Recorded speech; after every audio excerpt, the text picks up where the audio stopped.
సంవత్సరం తగ్గిపోయి ఉంటుందిలే. కూర్చో కూర్చో. 4,000 ఇస్తున్నారా ప్రతి నెల? దాని ఇబ్బంది ఏమన్నా? సో మన గవర్నమెంట్ వచ్చినాక 3,000 నుంచి 4,000 చేశారు.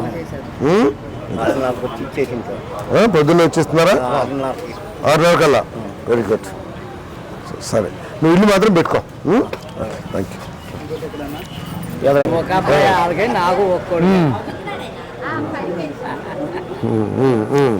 సరే సరే. ఈ ప్రభుత్వం 4,000 రూపాయలు చేసింది పెన్షన్, మొత్తం పొద్దున్నే ఇచ్చేస్తున్నాం. 6,000 రూపాయలేమో అంగవైకల్యం ఉన్న వాళ్ళకి. ఎవరైనా మంచం మీద పడిపోయి కొన్ని జబ్బులు ఉంటాయి, లేకుండా అంతా మంచాలు చేసిన వాళ్ళకి 15,000 రూపాయలు ఇస్తున్నాం. దేశంలో ఏ రాష్ట్రంలో కూడా ఇస్తలా ఈ రాష్ట్రంలో ఇచ్చినంత పెన్షన్లో. ఇంకా పిల్లలు చదివించే కార్యక్రమం చేస్తున్న పొలం ఉందా? పొలం ఉందా? ఒక 20 సెంట్లు 30 సెంట్లు అక్కడ ఉందా? అక్కడ 15 సెంట్లు ఉంది. మరి 10 సెంట్లు మొత్తం మీద ఒక పర్లేదు.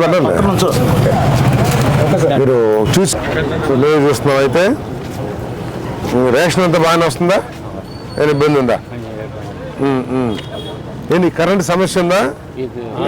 ఇదే ఇల్లు అద్దుకుంటాండి, తెలియదులేండి. 4,000 రూపాయలు పెన్షన్. అన్నదా సుఖీమా పడిందా? 2 సార్లు పడిందా?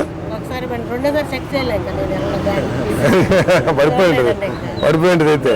సార్ డబ్బులు పెద్ద అవసరం లేదు. 2 లక్షలు వస్తాయి కదా, 2 లక్షలు వస్తుంది ఈజీగా. పిల్లలు ఏం చేస్తారు? పిల్లలు